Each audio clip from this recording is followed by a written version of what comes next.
Big Ten signs the biggest media rights contract in human history. $7 to $10 billion over 7 years. What's this all about? This is my reaction video to the Big Ten getting gobs of money. I am John Johnston, Corn Nation. Please subscribe to my channel because you need this. You do need this. College football season is coming, and it should be hopefully fun. Okay, so what's going on with this thing? So the Big Ten, like I said, signs a giant media deal with Fox, CBS, NBC, Peacock, and Fox Sports 1. What's all this mean? This really means, and we've talked about Big Ten media rights before on this channel, this means what I was saying before is they're going to get Fox, CBS, and NBC are going to be over-the-air channels. So you're going to have 3 time slots filled with Big Ten college football, 11 a.m., 2:30 p.m., and then prime time, 5:30, 6:30, whatever it is. But you're going to have a whole day of Big Ten football on really large networks with a lot of exposure. More on that in a bit. $7 to $10 billion. Why the slide? Because there's an escalator clause in the contract. And that means that it can go up over time as new members join, like Notre Dame. I mean, if you're interested in having Notre Dame in the Big Ten, I'm not really decided on that yet.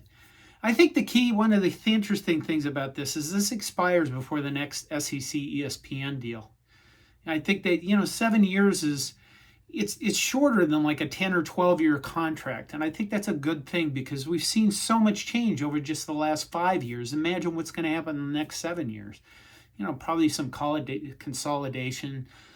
Maybe some companies will fail or be eaten up by other companies. So, interesting, the escalation clause, and that it's shorter, I think, than most people would probably expect. So you're going to hear a lot about which games are on which channel and a lot of fear-mongering about streaming. I wouldn't worry about it right now.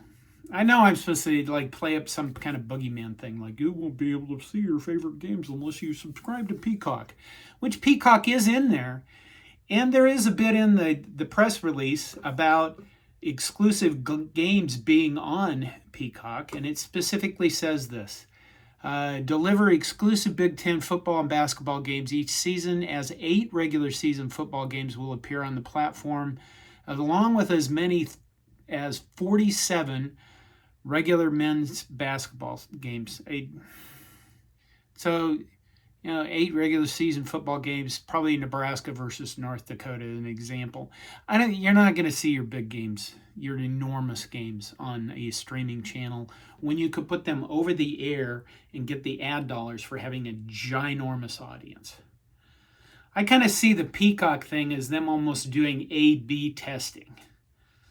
For example, let's put some games over there and then see how many people actually subscribe to the channel and look at the data to see if that's a direction we should go, more than just having the games on the over-the-air, having a bigger audience and getting ad money. So I think this is kind of like a test almost for them to see how many people are willing to shell out for their Peacock stuff. Exclusive games, it's $5 a month. It's not that big a deal. I realize that we all subscribe to way too many of these streaming channels, but I wouldn't get bent out of shape about it unless you enjoy that. The answer is yes, probably there. Okay, so there's still time for change, still time for expansion.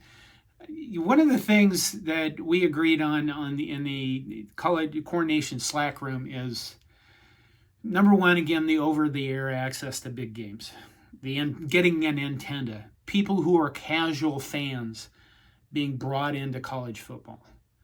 The casual fans are not going to buy a streaming service to watch Ohio State, Michigan, but they might go, hey, that's on over-the-air TV. I'll look at that. But the other big thing about this is this.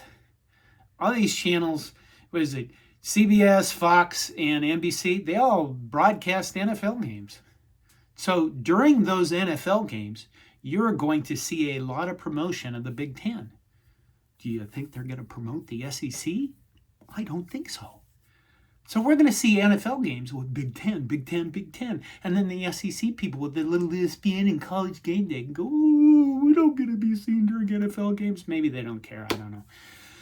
I think that's a big deal. And here's some questions. I think this does bring up a lot of questions. Number one, do we give Kevin Warren credit for this? Yeah, I guess we do.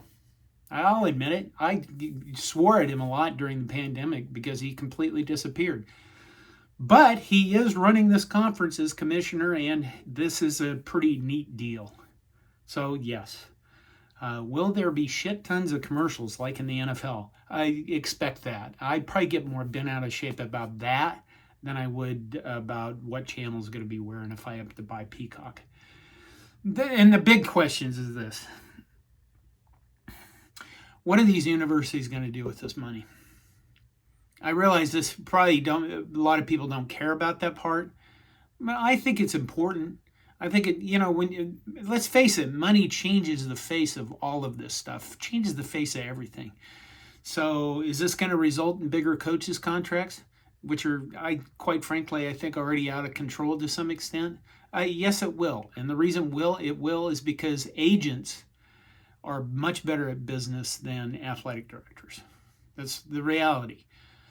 When you get an athletic director into a position, he's finally found a good coach, like Matt Campbell at Iowa State.